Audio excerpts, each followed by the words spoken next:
All right, April 14th, back day, breakdown of this workout and programming. Again, not going to go through the warm up all the time on here.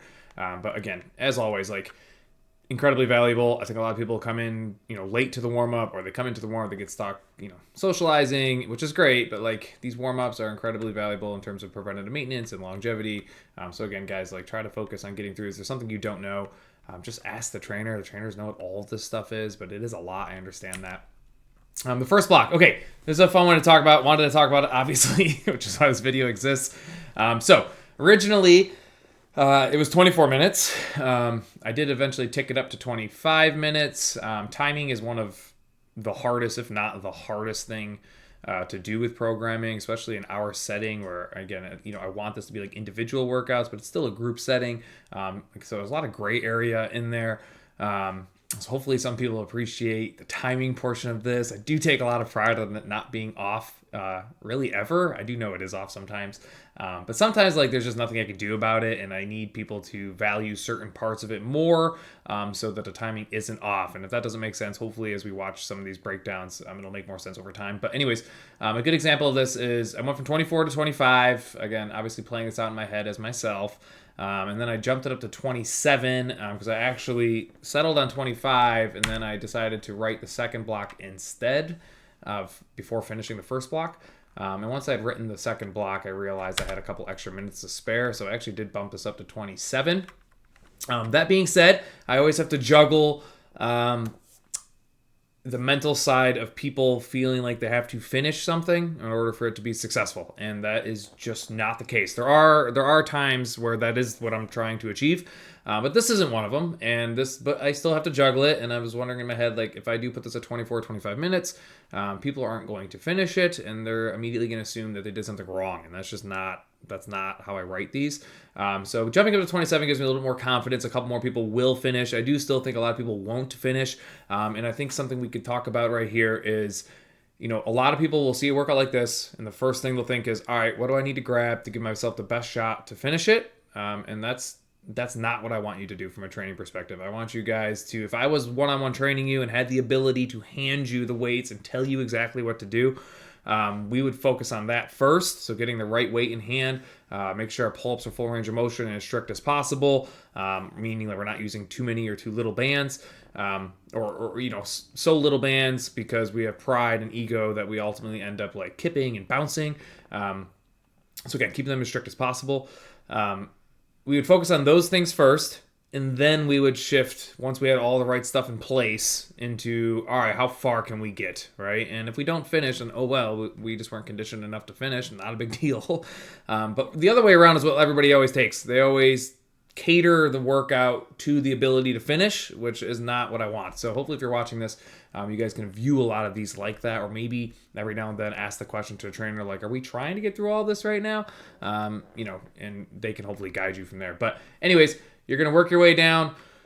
This falls right into our monthly emphasis, leans right into it, which is what we're trying to do, quite a bit this month, as always, every month, whatever the monthly emphasis is. So muscular endurance, strict pull-ups, right? Doing our best to keep them strict. It does not need to be unbroken. I do not expect these to be unbroken. So if you have not, been with us long, hopefully, this was something you can remember. Anytime you see a ladder, 10 to 1, it's 55 total reps. So if you do finish this, or if your goal is to finish it, it'll be 55 pull-ups, 55 shuttles, 55 walkout planks, which is a lot, right? And it sounds like 27 minutes is a lot, but I can assure you it's not in the setup, especially if you have the right weight for the shuttle. So we have done the ball clean to carry once now. You guys will start seeing stuff like this. I love that the gym has space to do this kind of stuff. Like, it makes me very happy. Honestly, I wish the gym had like 5 feet more of space, like from the rack to the rower. Obviously, that's pipe dream. That's never going to change. But it'd be pretty cool to be able to do like full-blown shuttles.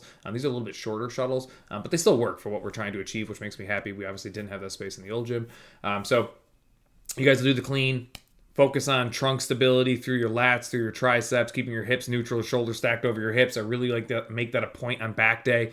And the ability to farmers carry, or just carry in general, is so hugely valuable. So doing that whenever we can do it, even if you hate it, like one of those things that are like, it's so worth it to me and my body and my longevity, in my joints and just everything, literally spine, right? With the list goes down, I don't want to go down that rabbit hole, that you just suck it up and we just do it. All right. So obviously do it with good form. So again, you'll get it off the pull-up bar. You have to do 10 shuttles, which is a lot, which means you have to clean, carry, drop it 10 times. So very time consuming. A walkout plank, obviously working on shoulder and back stability. If you have to drop to your knees for that at the bottom to get all the way down to the bottom, you could. Obviously not the goal. I don't see so many people probably doing that. But walking yourself all the way back up also requires a certain level of mobility and stability throughout your entire torso as well. So nice little block. We'll see how that 27 minutes lands us. Second block, a little bit easier in terms of timing. 15 minutes. Again, leans towards our monthly emphasis here. So again, every minute will change. If you guys did not know this, 1, 2, 3 on an EMOM means every single minute the clock will beep. If it's all bullet points, that means you have to finish everything listed in X amount of time. So if these were all bullet points instead of 1, 2, 3, you would have to finish everything listed in 3 minutes. So hopefully we can see the differences in those moving forward if you were unaware. But 15 minutes is really just 5 rounds. So first minute, you're going to be working on your calories road. A lot of people see these huge swings in calorie counts or rep counts. That's there because, again, it has to be. Like I don't have a choice. I have to go from kind of the lowest of what people can handle and still transition to the highest of what somebody can handle and still transition. And you have to figure out what works for you. So is it perfect? No. But does it give you the opportunity to pick the perfect number? Yes, it does.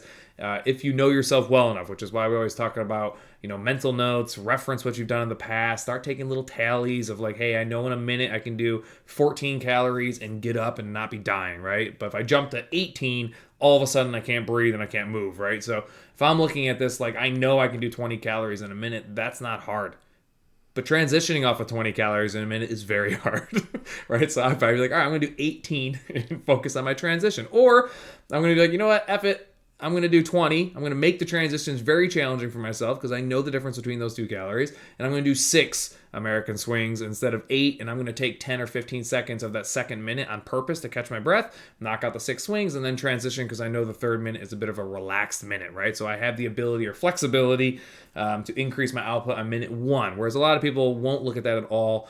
Certainly never make those connections. And they'll kind of cut themselves short of what they're capable of or what we're trying to achieve because you guys are just unaware. So I'm trying, my best to give you the details and the education on this to identify this stuff on your own because obviously I'm not making videos for every day of the week. It would take up entirely too much time, although I do love it. The double dumbbell American swing, very dicey movement. There are movements I don't love putting in group fitness. This is one of them, mainly because a swing in general, people just have a really hard time not necessarily understanding. I think a lot of people can tell me what you're doing, but they can't get their bodies to do it.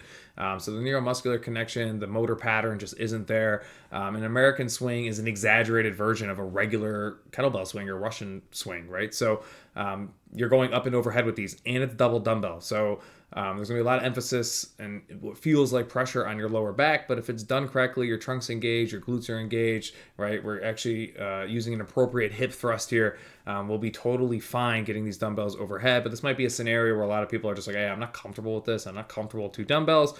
I may need to go to single arm. And if that's the case, that's obviously a conversation you can have with the trainer. So by all means, ask them. I'd love for you guys to challenge our trainers. That would be great for their growth. So ask away. The 40-second plank. Planking is amazing for your trunk and your back. Like truly, if it's done correctly. And if you've ever taken my class, I talk often about posterior tilt and actually trunking your hips and kind of getting like that shaky type of setup. If you're not feeling those trembles and the shaking, then we're probably not fully engaged. And the whole point of a plank isn't to just hold yourself up. That's a huge misconception. Like you see people do like 8-hour planks. Like they're not planking for the value of a plank. They're just doing it for clicks and whatever clout. I don't even know.